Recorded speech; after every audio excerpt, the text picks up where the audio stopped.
میں ویسے شفیع جان صاحب پہلے ذرا اس حوالے سے بات کر لوں یہ جلسے کے بارے میں.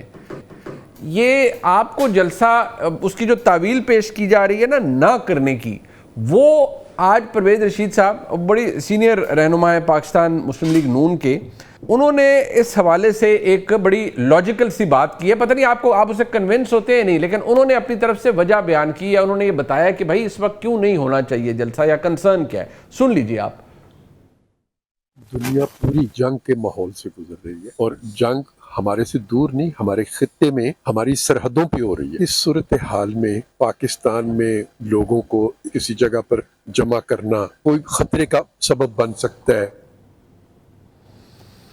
اب بات یہ ہے جی کہ شفیع جان صاحب یہ جلسہ والا جو معاملہ ہے اس میں یہ تو آپ بھی سمجھیں گے، آپ جانیں گے کہ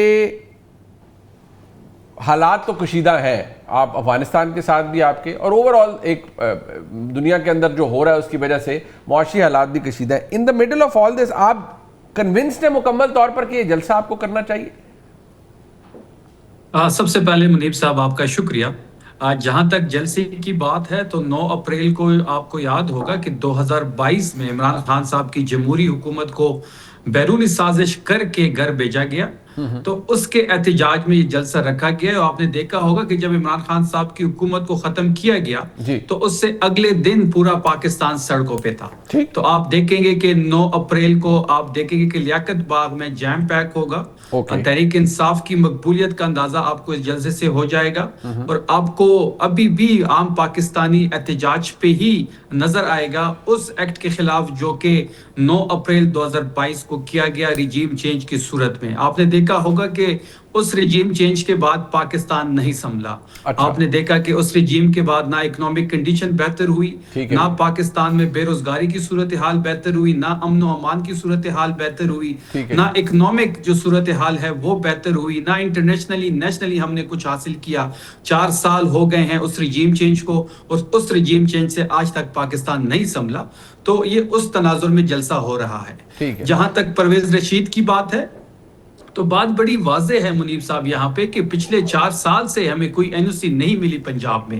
اگر یہ کہتے ہیں کہ اس وقت جنگ کا ماحول ہے تو وہاں پہ کوئی جلسہ نہیں کرنا چاہیے، تو اس سے پہلے بارہا پاکستان تحریک انصاف نے جلسے کرنے کی کوشش کی، لیکن کسی جلسے میں ہمیں کوئی این او سی نہیں ملی سوائے ایک سنجانی میں ایک جلسہ ہوا تھا. اس کے علاوہ کوئی این او سی پنجاب کی وہ لاہور میں انہوں نے آپ کو جلسے کی اجازت دی تھی نا محدود سی، وہ ایسے لگ رہا تھا جلسے کی اجازت کم ہے، ڈاکٹر کا کوئی ٹائم ہے، وہ انہوں نے دے دیا تھا آپ کو دوپہر کا. آپ کو یاد ہوگا وہ جو جلسہ تھا کہ پھر سٹیج پہ چڑھ کے لوگوں سے مائک کھینچنا، لائٹوں کو بند کرنا، وہ سارے مناظر آپ کے سامنے تھے. سوائے ان 2 جلسوں کے، ایک جس کا لاہور کا ذکر آپ نے کیا اور ایک سنجانی کے میدان پہ ہوا تھا. اس کے علاوہ پنجاب حکومت نے یا فیڈرل حکومت نے تحریک انصاف کو پچھلے 4 سالوں میں کسی جلسے کی اجازت نہیں دی.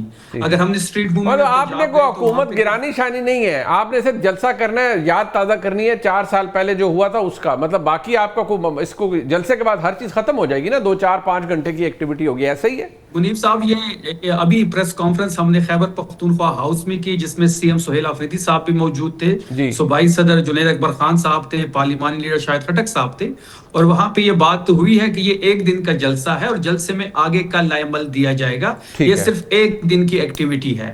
اب اگر یہ حکومت ہمیں این او سی نہیں دیتی، ابھی تک ہمیں این او سی نہیں ملا، پنڈی کمشنر نے این او سی جاری نہیں کیا، ہم اس کے خلاف عدالت جا رہے ہیں. اگر عدالت سے بھی اگر ہمیں این او سی نہیں ملتی تو جہاں پہ یہ ہم روکیں گے ہم وہاں پہ ہی جلسہ کریں گے. اب یہ ان کی مرضی ہے کہ یہ ہمیں صرف لیاقت باغ میں جلسہ دینے کی اجازت دیتے ہیں یا پورے پاکستان سے جگہ جگہ پہ پاکستان سے جلسہ گاہ بناتے ہیں. اچھا ویسے بڑی تنگ دل ہیں کوثر کاظمی صاحب آپ، نہ آپ کسی کو نہ کوئی ملنے دیتے ہیں نہ کچھ کرنے دیتے ہیں، جلسے کی اجازت دے دیں. نہیں آپ کی حکومت کو کچھ ہوتا، ایک جلسہ ہی تو ہے، 4-5-6 گھنٹے کی ایکٹیویٹی.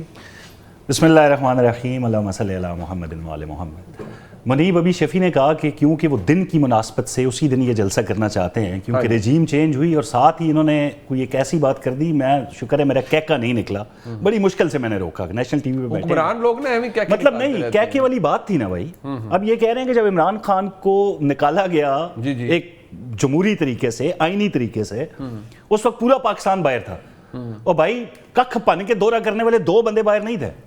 کسی روڈ پہ ہم نے نہیں دیکھا کہ 10-15 150 اس سے زیادہ بندے کو کئی باہر نکلے ہوں، وہ بھی ادھر ادھر کھبے سے ایسے نہ کریں، ایسے ہی بعد میں 9 اپریل کو گاڑیوں کا ایک جمع غفیر تھا، میں کہہ رہا ہوں، میں نے اپنی آنکھوں سے بھائی میں یہی کہہ رہا ہوں، موٹر وے کے اوپر ڈنڈوں سے لوگوں کو روک کے، فیملیز کے سمیت گاڑیوں کو روک کے ایک مجمع دکھانے کی کوشش تو یہ کرتے ہیں۔ میں تو وہ بتا رہا ہوں جو میں نے اپنی آنکھوں سے دیکھا، 4 سال پہلے 9 اپریل خان صاحب گئے، اگلے دن لوگوں کا جینون آؤٹ پور باہر تھا۔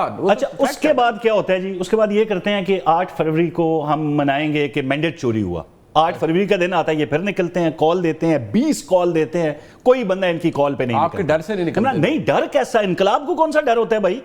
جب ان کا ووٹر سپورٹر اور 90% پاکستانی ان کے ساتھ ہے، ان کو کسی این او سی کی ضرورت ہے؟ کا تو ڈر ہر ایک کو ہوتا ہے نا، آپ حکومت ہے، آپ کا پتہ تھوڑی آپ نے لوگوں کو اسی پاکستان کے اندر آمریت کے دور میں پیپلز پارٹی کے کارکنان کو ڈنڈے کھاتے ہوئے، خود سوزیاں کرتے ہوئے، روڈ پہ کوڑے پڑتے ہوئے نہیں دیکھا؟ مطلب وہ کارکنان کچھ اور تھے اور یہ کہتے ہیں کہ مرنے کے لیے تیار ہیں، بلکہ آئے ہی ہم سی ایم عمران خان پر مرنے کے لیے اور جان قربان کرنے کے لیے ہیں۔ پھر اس انقلاب کو کون سی این او سی کی ضرورت ہے یار؟ اگر آپ کے پاس اتنی بڑی طاقت ہے، آپ کے عمران خان کہتے تھے کہ 20,000 بندہ سڑک پہ نکل آئے تو فلاں کا یہ ہو جائے، فلاں کا وہ ہو جائے۔ یار وہ 20,000 بندہ عمران خان کی خواہش پوری کریں، 20,000 بندہ نکالیں۔ علیمہ خانہ باپا ڈیلا جیل کے بعد سورہ یاسین کا ختم نہیں رکھتی، وہاں پہ 1000 بندہ نہیں آتا۔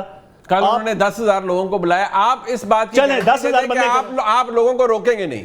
بھائی روکا کس نے ہے؟ کس نے روکا ان کو کبھی اس طریقے سے؟ مطلب جب یہ کہیں گے کہ رہائی فورس بنا رہے ہیں ہم، ڈنڈا بردار ٹائیگر فورس بنا رہے ہیں، آپ ریاست کو دھمکائیں گے، آپ دھمکیاں دیں گے، تو لوگوں کی جان و املاک کے تحفظ کے لیے اور سانحہ 9 مئی جس جماعت کی کندھوں پہ ہو اس کو نہیں روکا جائے گا، کوئی معظم ریاست اس کو نہیں روکے گی۔ ایک جلسہ لیاقت باغ میں وہ کرنا چاہ رہے ہیں 9 اپریل کو، آپ انہیں پروٹوکول کے ساتھ، جو ایک قانون کے ساتھ، جو آپ حکومت ہے نا، آپ انہیں کہہ دیا آپ اس طرح جلسہ کریں، لیکن نہ اجازت دینا، اوپر سے آپ کہیں کہ ہم جمہوری حکومت ہے، ہم جمہوری جماعتیں ہیں، یہ تو غلط ہے نا۔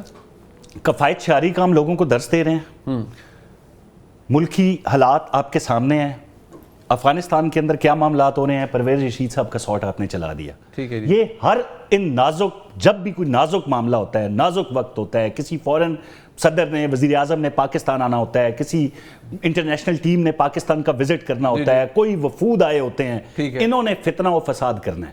میں بتاؤں یہ جماعت کیا چاہتی ہے؟ یہ جماعت چاہتی ہے کہ آئی ایم ایف ہماری امداد بند کر دے، یہ جماعت چاہتی ہے کہ پاکستان پر پابندیاں لگیں، پاکستان کی بےزتی ہو، پاکستان سری لنکا بن جائے، سب کچھ تباہ ہو جائے پاکستان کا، خدا نہ خواستہ، اگر اقتدار ان کو نہیں ملتا۔ ہاں اگر عمران خان وزیر اعظم ہیں تو پاکستان ان کا ہے، اگر عمران خان نہیں ہے تو پاکستان نہیں ہے، ہم نہیں، ان کے لوگ کہتے ہیں، اور یہ مذمت نہیں کرتے، وہ کوئی شاندانہ گلزار ہیں یا جو بھی ہیں، شفیع مذمت نہیں کرے گا۔ مطلب پاکستان ان سے پیچھے، کبھی ڈونلڈ ٹرمپ 2 سال پہلے ابو جان تھے، اس کے بعد جناب ایران ابو جان ہوا، اب بھی جناب اماراتی ابو جان ہو گئے وہ النیان صاحب۔